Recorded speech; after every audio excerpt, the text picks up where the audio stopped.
Assalamualaikum warahmatullahi wabarakatuh. Waalaikumsalam warahmatullahi wabarakatuh. Good afternoon, guys. Afternoon. How are you today? I'm fine. How are you? I'm fine. Okay. My name is Muhammad Imam Tanjetan Ular.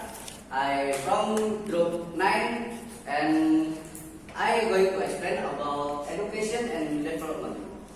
Before we start our presentation, let's say Basmalah all together.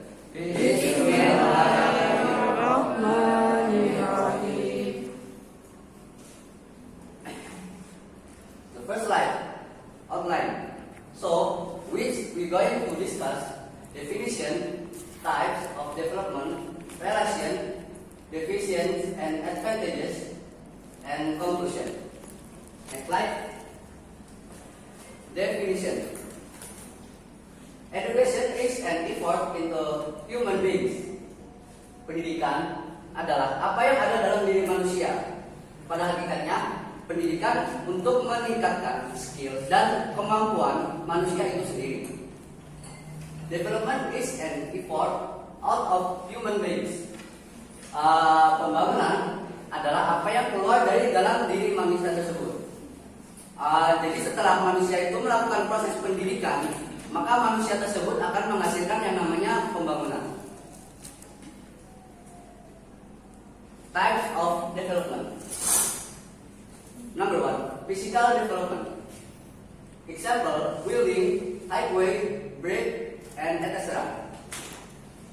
Nomor 1 adalah pembangunan fisik.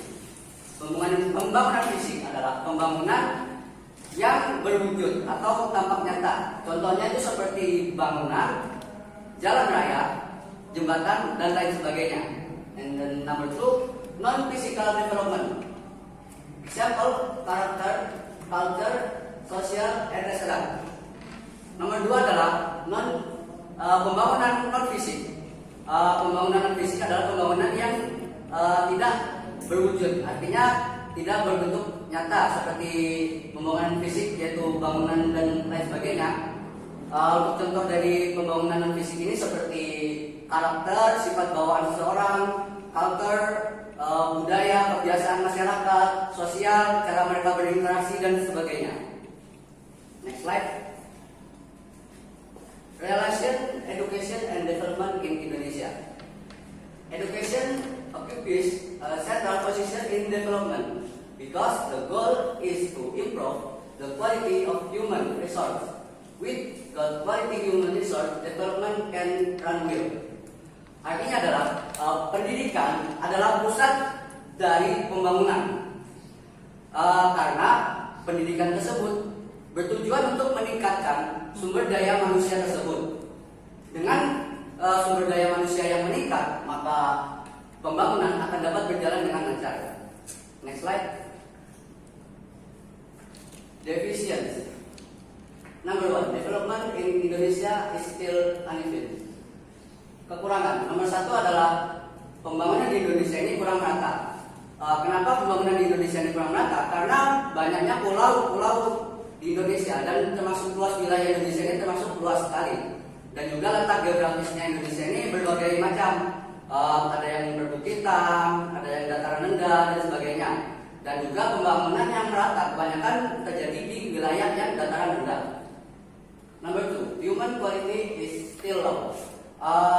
Nomor 2 adalah sumber daya manusia masih rendah. Artinya kualitas sumber daya manusia di Indonesia ini masih rendah. Karena jumlah manusia di Indonesia ini begitu banyak, sehingga banyaknya masyarakat Indonesia yang tidak dapat mengenyam pendidikan. Number 3, development that destroy the environment. Nomor 3 adalah pembangunan merusak lingkungan. Bisa kita ketahui dalam membangun sebuah infrastruktur sarana dan prasarana, kebanyakan kita melakukan perusakan alam dengan cara membakar hutan, menebang pohon, merusak lingkungan ekosistem yang ada di Indonesia. Next slide. Advantages, kelebihan. Nomor 1, Number one, sistem to organize development plans. Nomor satu adalah sistem pembangunan yang terencana. Artinya sistem pembangunan di Indonesia ini terencana. Mereka melakukan pembangunan itu secara berkelanjutan dan bertahap. Mulai dari daerah sini, terus berkelanjutan ke daerah yang lain. Number two, exchange student with other countries. Pertukaran pelajar dengan negara lain. Tujuan dari pertukaran pelajar dengan negara lain ini dengan tujuan agar murid di Indonesia ini bisa mendapatkan ilmu dari luar dan bisa diterapkan di dalam negeri. Number 3, scholarship for Asia First students. Nomor 3 adalah beasiswa bagi siswa yang berprestasi. Dapat kita lihat juga contoh nyatanya di kehidupan adalah seperti Siti Muhammadiyah Sakit ini dengan adanya KIP memberikan keleluasan kepada siswa yang berprestasi untuk kuliah dengan tanpa memikirkan biaya mereka, sehingga mereka bisa lebih fokus dalam belajar. Next slide. Development for education in Indonesia. Pembangunan untuk pendidikan di Indonesia. Number one, basic education. Pembangunan yang telah diberikan kepada pendidikan di Indonesia adalah dasar pendidikan. Apa itu dasar pendidikan di Indonesia? Dasar pendidikan di Indonesia terdapat dalam Undang-Undang Dasar 1945 di alinea yang keempat yang berbunyi mencerdaskan kehidupan bangsa. Dari situ kita dapat mengetahui bahwa dengan mencerdaskan kehidupan bangsa berarti masyarakat Indonesia haruslah memiliki pendidikan, haruslah mengenyam yang namanya pendidikan. Number 2, education system. Sistem pendidikan yang ada di Indonesia ini menerapkan sistem belajar wajib belajar 12 tahun, mulai dari tingkat SD, SMP, dan SMA. Number 3, facilities and infrastructure. Sarana dan prasarana. Pembangunan untuk pendidikan di Indonesia ini melakukan pembangunan dengan membantu atau menunjang pendidikan di Indonesia dengan menyediakan seperti perpustakaan, bangunan-bangunan yang menunjang pendidikan itu sendiri. Number 4, kurikulum. Kurikulum di Indonesia menggunakan sistem kurikulum K13, dan juga dengan sekarang Menteri Pendidikan yang baru juga menerapkan sistem belajar merdeka belajar. Jadi siswa dibebaskan untuk belajar mulai dari mencari sumber-sumber dan berdiskusi segala macam. Next slide. Conclusion. Education is the center of development, and development is the support for the realization of advanced education. Kesimpulan, pendidikan adalah pusat dari pembangunan, dan pembangunan adalah penunjang untuk peningkatan pendidikan.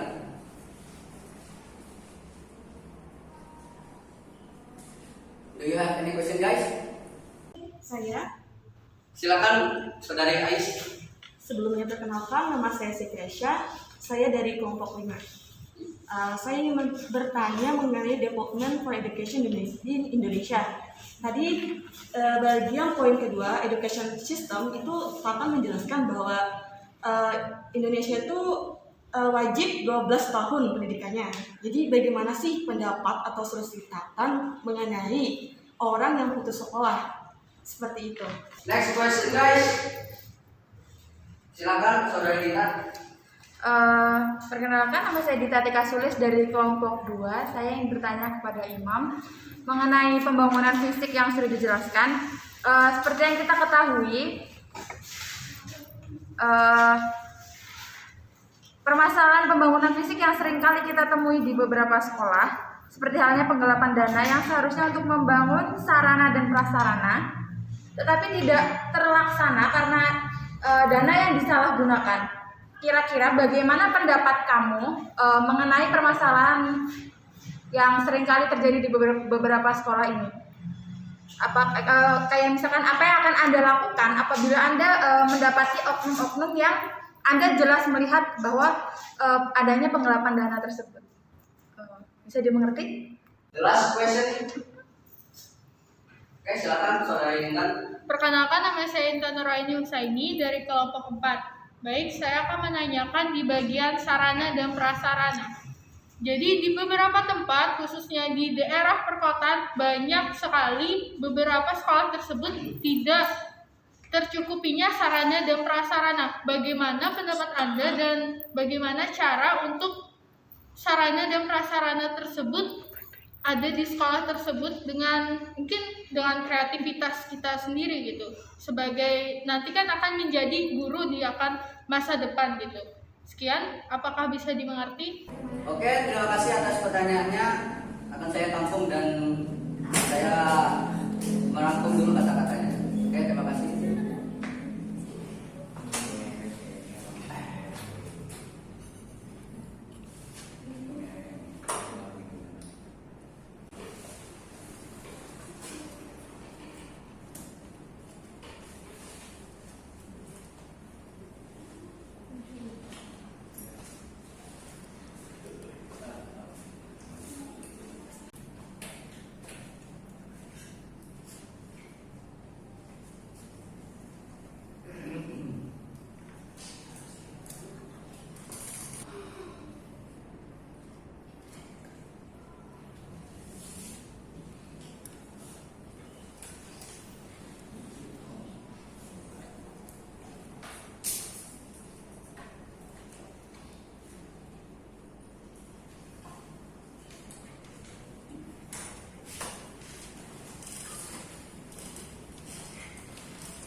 Oke, di sini saya akan menjawab pertanyaan dari teman-teman sekalian. Pertanyaan pertama dari Siti Aisyah.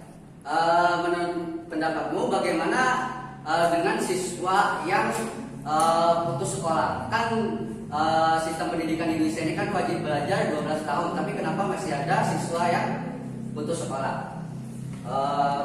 Menurut pendapat saya, siswa yang putus sekolah itu terdapat berbagai macam faktor.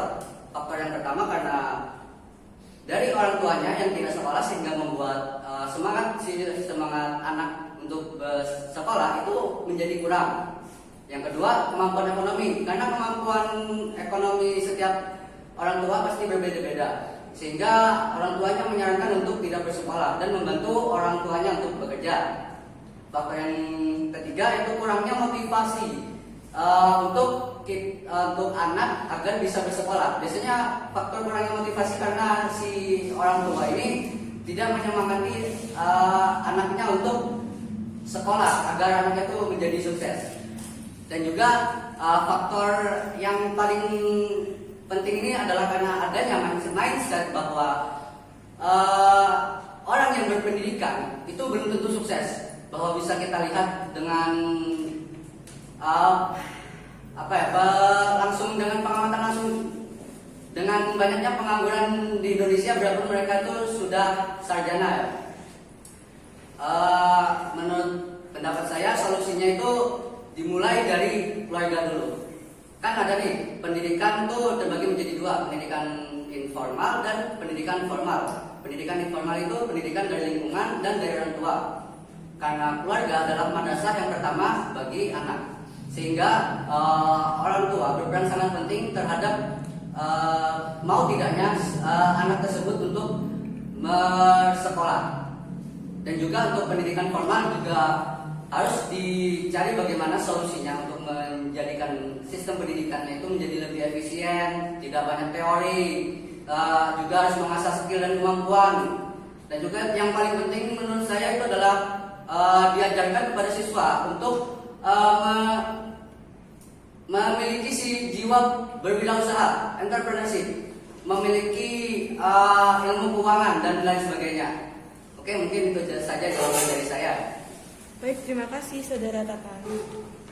Untuk pertanyaan yang kedua dari Saudari Rita Atika Sulis, bagaimana cara Anda Anda menyikapi permasalahan tentang sarana dan prasarana pendidikan yang banyak sekarang itu dimanipulasi oleh oknum yang tidak bertanggung jawab.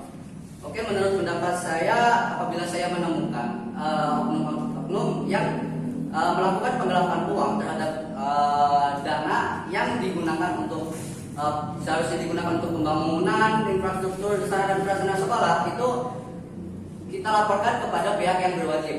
Karena apabila tidak kita laporkan, dia akan terus merajalela. Dia akan berpikiran bahwa dia melakukan korupsi tapi dia tidak tertangkap. Berarti dia akan terus berlanjut untuk melakukan korupsi yang lebih besar lagi.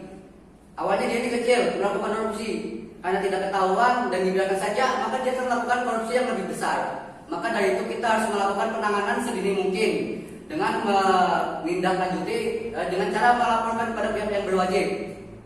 Karena dengan adanya oknum seperti ini, maka pendidikan di Indonesia menjadi terhambat dalam berkembangnya, dan juga menjadi kurangnya kepercayaan wali murid kepada instansi lembaga sekolah formal agar siswanya agar anaknya itu sekolah di lembaga formal. Oke, silakan. Saya ingin menambahkan, ini kan pandangan kita, misalkan kita sebagai guru kan kayak kita akan melaporkan oknum-oknum yang sekiranya merugikan sekolah tersebut atau penggelapan dana tersebut. Di sini kalau misalkan kita ini istilahnya guru yang apa ya, kayak baru kayak gitu, terus nanti yang melakukan penggelapan dana kayak itu kan biasanya oknum-oknum yang istilahnya sudah lebih senior daripada kita, atau mungkin jabatannya lebih tinggi daripada kita. Itu apakah kamu sebagai guru nantinya itu apakah kamu tetap akan speak up kepada pihak yang berwajib, atau nggak akan menutup kemungkinan kamu bakal ditekan oleh oknum tersebut yang menggelapkan dana tersebut, apa supaya kamu tuh nggak speak up ke orang lain, nggak speak up ke hukum, biar mereka tuh nggak apa ya, istilahnya nggak ditangkap lah istilahnya, biar kejahatan mereka nggak terungkap gitu.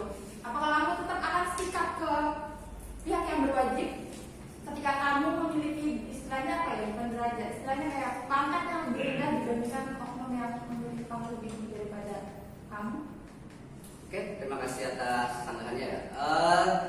Untuk menjawabnya itu kan memang apabila saya ini adalah seorang guru baru dan orang yang melakukan korupsi itu adalah guru senior, sebelum melakukan yang namanya pemungutan dana untuk membangun sebuah infrastruktur sekolah, itu kan pasti ada yang namanya angket. Kita tuh harus minta pertanggungjawaban dengan wali murid. Soalnya apabila kita tidak melakukan apa yang namanya persetujuan dengan wali murid, maka itu juga bisa dikatakan dengan cara yang ilegal untuk meminta dana tersebut, atau istilahnya pungutan liar. Nah, kalau sudah disetujui, itu kan pasti dengan wali murid mengetahui, itu pasti ada pertanggungjawabannya nantinya dengan kenapa pembangunan tersebut tidak berlanjut, bangunan tersebut kurang bagus dengan apa yang dijanjikan oleh para guru-guru yang istilahnya oknum-oknum yang menyeleweng itu ya. Jadi pasti ada pertanggungjawaban. Dan juga apabila kalau istilahnya dana dari pemerintah, itu juga pastinya ada pertanggungjawaban dari pemerintah. Seperti yang kita ketahui, untuk pejabat-pejabat itu kan ada yang namanya istilahnya KPK. Sedangkan kalau untuk sistem pemerintahan itu dana-dana itu akan dipertanggungjawabkan ke BPK atau Badan Keuangan Pemerintah. Mungkin itu saja. Sangat lagi. Ya, saya ingin menanya lagi. Kalau misalkan para orang tua itu kayak misalkan mereka mau bukan demo istilahnya, kayak mengeluarkan pendapat mereka, mengeluarkan suara mereka, kayak kok ini saya udah bayar segini, para orang tua udah bayar segini, tapi nggak ada hasil untuk pembangunan tersebut. Kira-kira kalau misalkan seorang tua ingin mengutarakan argumen mereka itu, mereka lapornya kemana sih biar langsung ditanggapi dan nggak berlanjut terus-menerus adanya penggelapan dana di sekolah? Kira-kira kita sebagai orang tua yang mungkin ada kan orang tua yang kayak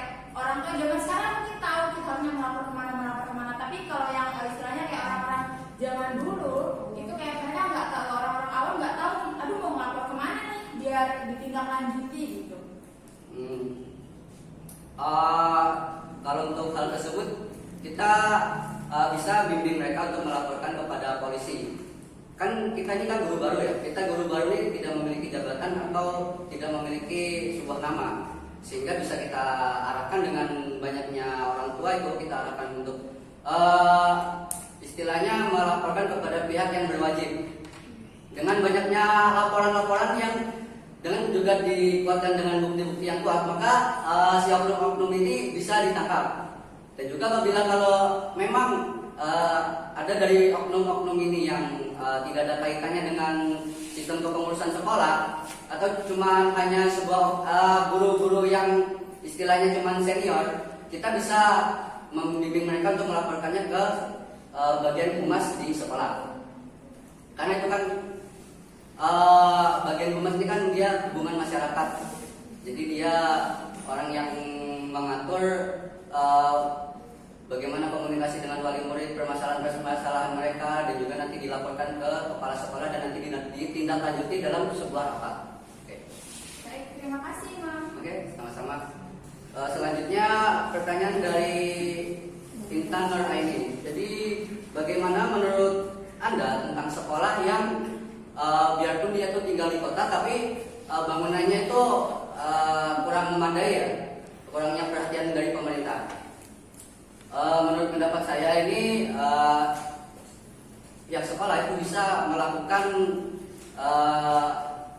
hal-hal dengan kreativitas mereka. Apabila ada barang-barang yang tidak ada, mereka bisa menggunakan barang-barang yang lain. Dan juga kalau menurut pendapat utama saya, sekolah itu harus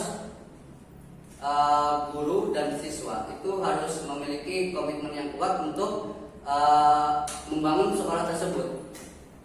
Karena faktor dari sekolah itu kurang memadai fasilitasnya karena sekolah tersebut kurang terkenal.